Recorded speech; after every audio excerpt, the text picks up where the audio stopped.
जय हिंद दोस्तों, Sanju with study में आपका स्वागत है। तो चलिए मैं शुरू करता हूँ। Top 100 question.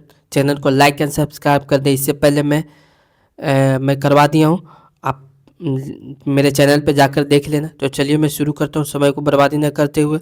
उत्तर भारत के पहले हरित हाइड्रोजन संयंत्र की आधारशिला किसने रखी? तो सुखविंदर सिंह सुक्खू ने रखी। सुखविंदर सिंह सुक्खू किस राज्य के मुख्यमंत्री हैं? तो हिमाचल प्रदेश के। उत्तर भारत का पहला हरित हाइड्रोजन संयंत्र हिमाचल प्रदेश के किस जिले में स्थित है? यह सोलन जिले में स्थित है। सोलन जिले के किस राज्य पर यह संयंत्र लगाया जा रहा है? यह तो दभोटा में लगाया जा रहा है। हरित हाइड्रोजन संयंत्र की क्षमता कितनी है? तो 1 मेगावाट है। ठीक है, आगे यह परियोजना किसके सहयोग से विकसित की जाएगी? तो ऑयल इंडिया लिमिटेड के सहयोग से की जाएगी। ऑयल इंडिया लिमिटेड के साथ कौन सी राज्य एजेंसी काम कर रही है? तो Himachal Pradesh power corporation limited काम कर रही है, HPPCL। हिमाचल प्रदेश कब तक भारत का पहला हरित ऊर्जा राज्य बनने का लक्ष्य रखता है? तो मार्च 2026 तक। हिमाचल प्रदेश की ग्रीष्मकालीन राजधानी क्या है? तो यह शिमला है। ठीक है, आगे चलिए देखते हैं। 10 हिमाचल प्रदेश की शीतकालीन राजधानी क्या है? तो धर्मशाला है। हिमाचल प्रदेश की स्थापना पूर्ण राज्य के रूप में कब हुई? तो 25 जनवरी 1971 में हुई। हिमाचल प्रदेश की केंद्र शासित प्रदेश कब बना था? 1 नवंबर 1956 को बना था। हिमाचल प्रदेश वर्तमान राज्यपाल कौन है? तो शिव प्रताप शुक्ला है। हिमाचल प्रदेश में लोकसभा की कितनी सीटें हैं? तो 4 हैं। हिमाचल प्रदेश में राज्यसभा की कुल कितनी सीटें हैं? तो 3 हैं। हिमाचल प्रदेश में विधानसभा में कुल कितनी सीटें हैं? तो 68 है। ठीक, आगे हिमाचल प्रदेश के पड़ोसी राज्य कौन कौन से हैं? तो उत्तराखंड है, उत्तर प्रदेश, हरियाणा और पंजाब है।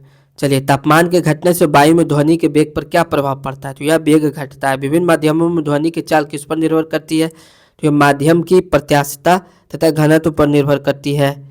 चलिए आगे, ध्वनि की चाल सबसे अधिक किस माध्यम में होती है? तो ठोस में होती है। ठोस के बाद ध्वनि की चाल किस में अधिक होती है? तो द्रव में होती है। ध्वनि की चाल सबसे कम किस में होती है? तो यह गैस में होती है। और वायु में ध्वनि की चाल कितनी होती है? तो 332 मीटर पर सेकंड होती है। जल में ध्वनि की चाल कितनी होती है? तो 1483 मीटर प्रति सेकंड होती है। लोहे में ध्वनि की चाल कितनी होती है? तो 5130 मीटर पर सेकंड होती है। ध्वनि के 3 मुख्य लक्षण क्या है? तो तीव्रता, तारत्व और गुणता है। ठीक है, आगे जब ध्वनि में एक माध्यम से दूसरे माध्यम में जाती है तो क्या बदल जाता है? तो चाल एवं तरंगदैर्घ्य बदल जाता है। एक माध्यम से दूसरे माध्यम में जाने पर ध्वनि का कौन सा गुण नहीं बदलता? तो आवृत्ति नहीं बदलती है, जिसे फ्रीक्वेंसी कहते हैं। ध्वनि तरंग किस प्रकार की अनुभूति पैदा करती है? तो सुनने की अनुभूति पैदा करती है। क्या ध्वनि तरंग निर्वात में संचारित हो सकती है? नहीं हो सकती है।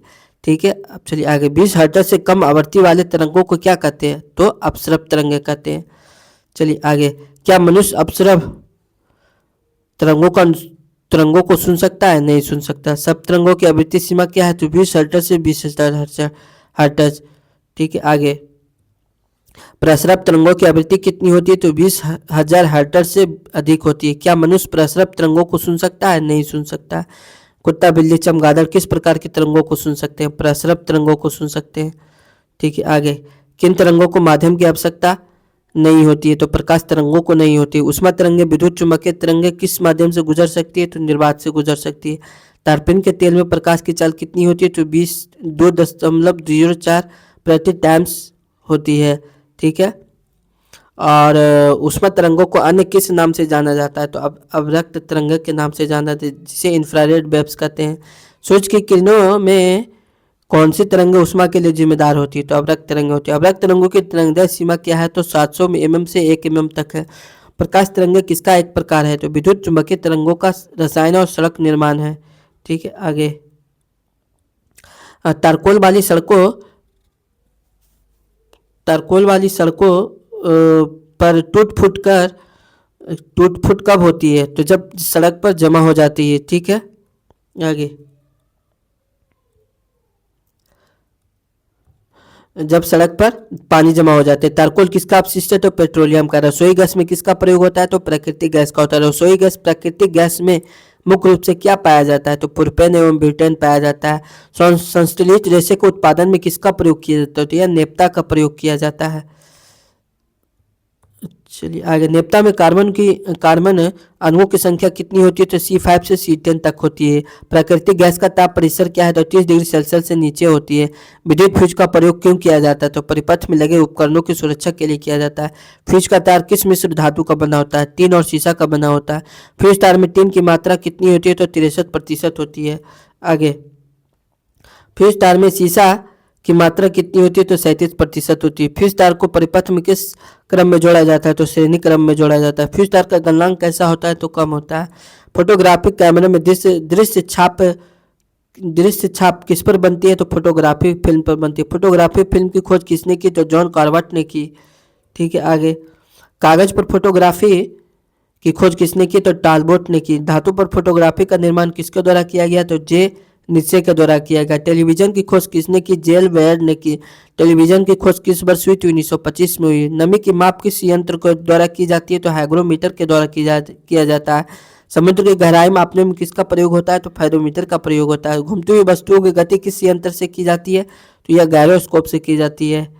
आगे, दूर की वस्तुओं को देखने के लिए किस यंत्र का प्रयोग होता है? तो बाइनोकुलर का प्रयोग किया जाता है। ऊष्मा की मात्रा ज्ञात करने के लिए किस यंत्र का प्रयोग होता है? तो कैलोरीमीटर का प्रयोग होता है। द्रव्यों का अपेक्षित घनत्व किस यंत्र से ज्ञात किया जाता है? यह हाइड्रोमीटर से ज्ञात किया जाता है। कैस्युकत और पृष्ठ तनाव के प्रश्न। तो तेल के दीपक की बत्ती में तेल ऊपर क्यों चढ़ता है? तो कैस्युकत की क्रिया के कारण चढ़ता है। आगे, साबुन घोलने पर जल के पृष्ठ तनाव पर क्या असर पड़ता है? तो पृष्ठ तनाव कम हो जाता है। साबुन के घोल के बुलबुले क्यों बनते हैं? तो पृष्ठ तनाव कम होने के कारण बनते हैं। कपड़े से मैल किस कारण हटता है? तो पृष्ठीय तनाव के कारण हटता है। पानी के अंदर हवा का बुलबुला किस लेंस की भांति व्यवहार करता है? तो अवतल लेंस की भांति व्यवहार करता है। पानी के अंदर हवा का बुलबुला किस लेंस के समान दिखता है? तो यह उत्तल लेंस के समान दिखता है। और आगे, और 332 मीटर पर सेकंड चाल की ध्वनि किस माध्यम में है? तो यह वायु में है। किस माध्यम में ध्वनि की चाल 5130 मीटर प्रति सेकंड है? तो यह लोहे में है। ठीक है, आगे, 1483 मीटर प्रति सेकंड ध्वनि की चाल किस में होती है? तो यह जल में होती है। और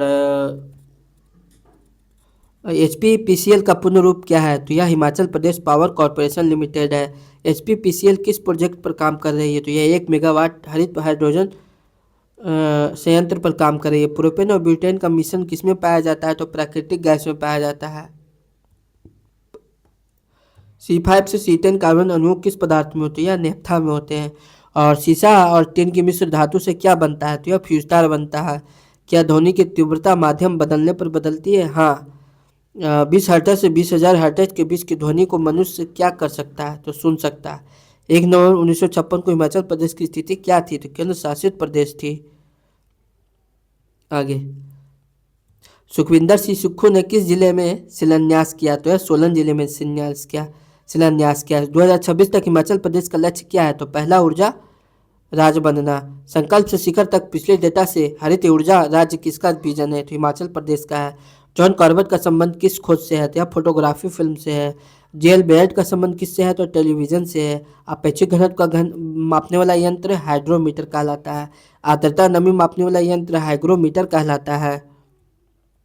आगे, समुद्र की गहराई मापने वाला यंत्र फेरोमीटर कहलाता है। पानी में हवा का बुलबुला दिखता है, उत्तल लेंस जैसा दिखता है। पानी में हवा का बुलबुला व्यवहार कैसा करता है? तो अवतल लेंस जैसा करता है। फोटोग्राफी कागज के आविष्कार कौन है? तो टालबोट है। फोटोग्राफी धातु के आविष्कार कौन है? तो जेन नित्से हैं। टिन का प्रतिशत फ्यूज तार कितना है? तो यह 63% है। शीशा का प्रतिशत फ्यूज तार में कितना है? तो 37% है। ध्वनि की चाल किस भौतिक राशि पर निर्भर नहीं करती है? यह डाटा स्पष्ट नहीं है। तो जय हिंद दोस्तों, चैनल को लाइक एंड सब्सक्राइब करें और बेल आइकन दबाएं। और जो भी प्रॉब्लम हो आप कमेंट सेक्शन में ज़रूर बताएं। और कुछ भी नया पढ़ना चाहते हैं तो आप कमेंट सेक्शन में ज़रूर बताएं।